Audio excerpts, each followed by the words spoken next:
Good news for Senator Ted Cruz and his re-election campaign against Beto O'Rourke, but it's a little too early for everybody to start celebrating. Hey everybody, I'm Chad Hasty, host of the Chad Hasty Show, which airs weekday mornings 8:30 to 11 a.m. Central Time on News Talk 95.1 FM and 790 AM KFYO. Quinnipiac, a new university poll released on Tuesday, says that Ted Cruz is actually leading Beto O'Rourke among likely Texas voters by 9 percentage points, 54% to O'Rourke's 45%.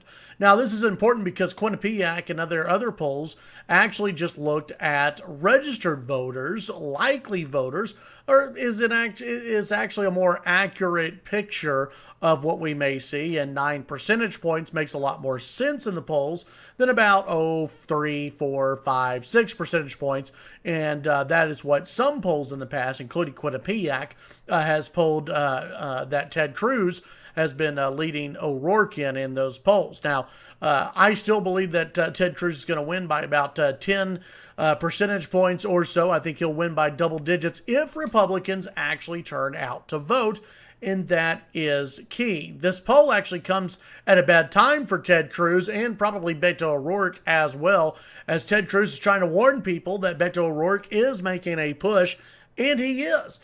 Folks, if you stay home, if Republicans stay home, if Trump supporters stay home, if conservatives stay home, there's a chance that Beto O'Rourke wins. On the flip side, if conservatives and Trump supporters and Republicans and grassroots and everybody on the red team shows up and votes for Ted Cruz is going to win this race pretty easily. And I believe he'll win by double digits. If people stay home, it's going to be a lot closer than it should be. So this is a little bit of bad news for Ted Cruz because it kind of tampers down the worry that they have been talking about over on the Cruz camp. I still think people need to be worried, though, because it's a long time till November and a lot could happen, and a lot of people could stay home in November if they think this thing is in the bag. This is also a lot of bad news for Beto O'Rourke. The O'Rourke campaign, they've tried to convince everybody that they have a legitimate shot at beating Ted Cruz, and when you're 9 points down at this point, even though, yes, there is still time to go, it doesn't look good, and you might see some national folks who who might start swinging their money away from Beto O'Rourke and into maybe other competitive and winnable Senate races. That remains to be seen if it happens, though. Also, what you see on the Beto side here is that his unfavorability rating has been ticking up big time. As Texas Monthly points out, let's see here. Here we go. In an August survey, 33% had a positive view of the El Paso congressman and 23% had a negative view. Okay. 43% said they did not have enough information about O'Rourke to have an opinion of him. In the new survey, 43% of voters had a positive view of O'Rourke. Meanwhile, Ted Cruz had about 52 or 53%. But those holding a negative view were up to a whopping 42%.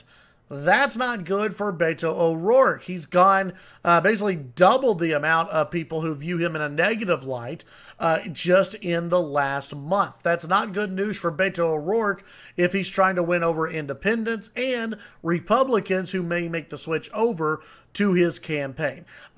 This is overall good news for Ted Cruz. I know that his campaign still wants people to know and wants Republican voters to know this is a closer race than it should be. And that's true.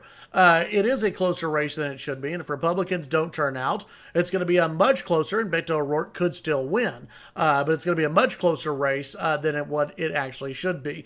This is a bad poll for Beto O'Rourke because shows that he's not closing that gap with Ted Cruz, and that maybe some of these ads that Cruz is running is actually having an impact.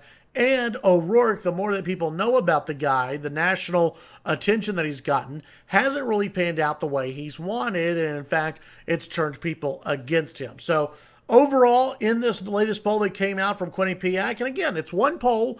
We're still a couple of months away from the election, but it is one poll, and it's an important poll. Ted Cruz is up by at least 9 percentage points. And Beto O'Rourke's unfavorability ratings are going up. Not good news for Beto, good news for Ted, as long as people turn out to vote. Tune in to the Chad Hasty Show, weekday mornings, 8:30 to 11 a.m. Central Time. News Talk 95.1 FM and 790 AM KFYO. Have a great day. We'll talk on the show Wednesday.